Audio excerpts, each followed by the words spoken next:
Hey, what's up guys, welcome back to the channel. The iOS 26.1 has been out for a while now and it introduces a couple of new cool features. In this video, let me walk you through the most important changes one by one. First, if you go to the settings, then display and brightness, and you will notice a brand new option called liquid glass. Inside this menu, you will see the clear option, which is the original liquid glass design from iOS 26. And now there's a new option called tinted. When you toggle this on, you will immediately notice that the intensity of the liquid glass change. It changes to more like a frosted glass design, giving it a more contrast and increased opacity. Now, when you pull down the notification center, you will notice that the notification banners have changed to more like a frosted glass design, and it has created more contrast as standing out from the background. And switching back to the clear removes that contrast, which might reduce visibility if you have a busy wallpaper. So if you prefer clarity and visibility, tinted might be the best choice to go for. Next, inside the music app while playing a song, now you can simply swipe on the title of the song to skip forward to the next track, or swipe to the other way to go back to the previous track. I do not have a music subscription to demonstrate it, but if you have a subscription, whenever you are playing a song, you can just swipe on the title to move to the next song, or you can just swipe back to go to the previous song. Next, if you go to settings and accessibility and display and text size, here you have a brand new toggle called show borders. Once you enable this, you will notice that UI elements have a subtle border around them. You can see this in notification banners, the lock screen clock, and the control center toggles.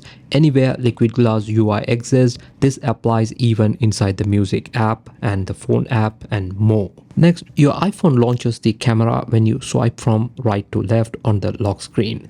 This is the case whether the phone is locked or unlocked. It can be a bit of a privacy concern, and previously there was no way to disable it. But now Apple has added a new option with iOS 26.1. If you go to the camera settings and scroll down, you will find a new toggle that says lock screen swipe to open camera. When you disable this, swiping from right to left on the lock screen will no longer open the camera app.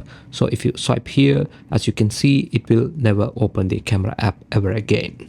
Next, whenever an alarm or a timer goes off on your iPhone, you will now see a slide to stop button on the lock screen. Unlike before, now you don't get to just tap and stop an alarm, which is a good thing. This will prevent you from accidentally stopping an alarm when it goes off. But Apple has also added a new settings to change this too. So if you go to accessibility and touch, if you scroll all the way down, here you will find a new toggle called prefer single touch actions.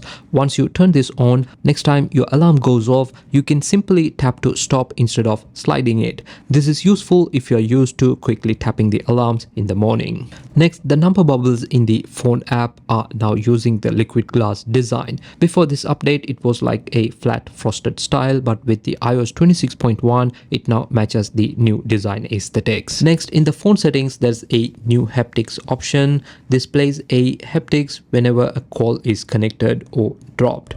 It is enabled by default, but you can just turn it off if you don't like it. Next, if you go to settings and general, you will find a new menu for local capture. Here you can choose where the local capture is saved, and there's also a toggle to enable audio only recording. Next, if you go to settings, then privacy and security, and scroll all the way down, you'll find a new option for background security improvements. This automatically installs security patches in between software updates, so your device stays protected always. In the Photos app, when you now play a video, there's now a redesigned section for the scrubber.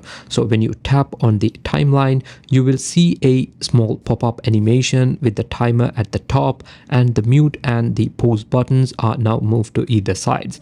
It's more visible and easier to use now than before.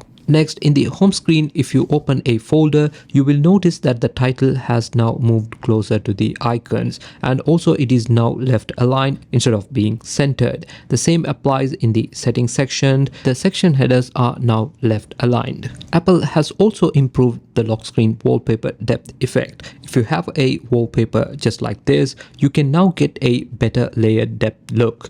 On previous version of iOS 26, it wasn't fully supported, but with iOS 26.1, you can create this sort of depth effect and it looks really nice. So that's all for this video, guys. Thank you very much for watching till the end, and if you liked it, give it a thumbs up and subscribe to my channel. I'll catch you in the next video.